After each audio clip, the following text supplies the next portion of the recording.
Tuesday, which means it's time for your latest tech headlines. And today we're learning more about the face masks of the future. Yeah, plus the future of our smartphone networks. Tomorrow, a big switch is about to happen when it comes to 5G technology.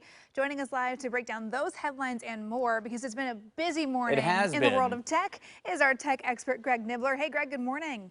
Good morning. Yeah, a lot happening. We'll definitely talk about the 5G and the face mask here in a second, but huge news this morning in the gaming world with Microsoft announcing they're going to be purchasing Activision Blizzard for about $68.7 billion is around that amount where it's going to end up. So this is a huge push by Microsoft going into gaming. I mean, they were already obviously big in there with PC gaming and Xbox.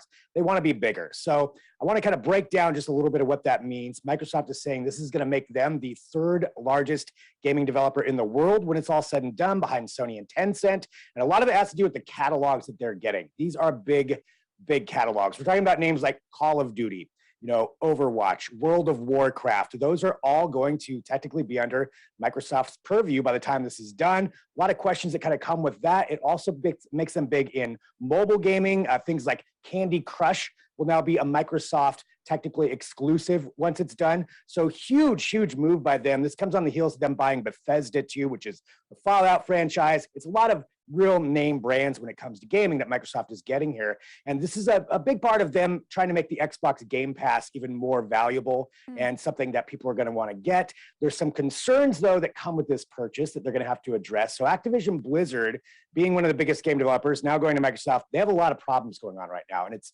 allegations of misconduct within the company, even up to the CEO. There's rumors that they've been purging some employees.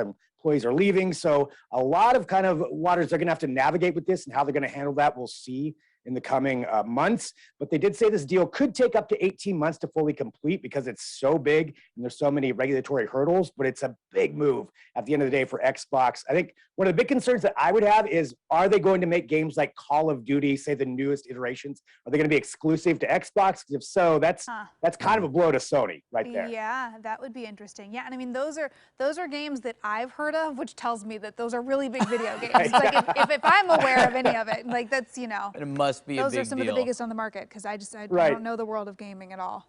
Yeah. Yeah, Candy Crush, Call of Duty. Those names are household names. I feel like. No doubt about it. That's it's going to be very interesting to see how that all shakes out. Yeah, the war between Xbox and PlayStation could really be amplified, no doubt. Yeah. Well, 5G rolling out is also a pretty big switch. What are the details of the new 5G life we're about to roll into? Yeah, so I wanted to hit that. So tomorrow, January 19th, AT&T and Verizon are set to roll out their mid-band for 5G. And just to explain that a little bit, so right now, 5G, it's where all our phones are eventually going to be going to. You've got two different versions. You've got a low-end version that can reach a long ways, but isn't that powerful. It's not that much different than 4G LTE a lot of times. And you have this millimeter wave, which is really powerful, but can't go very far. You have to be honestly within blocks to really utilize it. So this C-band, which is what a lot of people are going to be hearing about if you haven't already, that extends the ability of 5G to reach a lot of different phones. So a lot of people starting tomorrow technically could be getting a better 5G service. There are concerns, though, coming from the airline industry and the FAA saying that if these are implemented, if they're turned on, if you will, near airports, that it could interfere with airport communication devices that are currently using some of that radio spectrum, maybe not exactly it, but near it. So that's their concern. There's been a hold off on about 50 airports where they're setting up kind of a boundary around it before they roll it out next to the airport. But I want to say this has been implemented in about 40 countries so far. The UK, China, lots of major countries are using this near airports, and they haven't had any issues so far, but the FAA is saying there could be. So we'll find out more tomorrow once it's actually turned on, at least a little bit of it. But if you have a phone that's capable, and that's one thing to start off, you're probably going to need a newer phone to really take advantage of C-band 5G. So check with your provider. But this is where it's going. Eventually, this is going to be how it is. So interesting. Yeah, so we'll have to see. We'll have to see how it affects the I'm airports. glad to hear, though, that the airports elsewhere on the globe haven't had any major issues, because there are times, I will confess, there are times where I forget to put my phone in airplane mode, and I realize it halfway through the flight, and I'm like, oh, I feel so bad. Oh, what have I done? But I haven't crashed the plane, so, hopefully it'll be okay. Yeah. Yeah, We'll we see. hope so. Yeah. Okay, so fitness trackers, always a big trend, you know, the wearable tech. FaceBit is a new sensor, I guess, that can help keep track of your heart rate, your mask. What exactly is FaceBit? It sounds like Yeah, Fitbit. the name alone is interesting. So it comes from Northwestern University, and right now it's just kind of a spec product they have, but they're putting it out there to see if anybody wants to actually manufacture it. And it would be essentially that. It's a health tracker for your face mask that we're also accustomed to right now. It uses a magnet and clips onto it, and then through that it can track.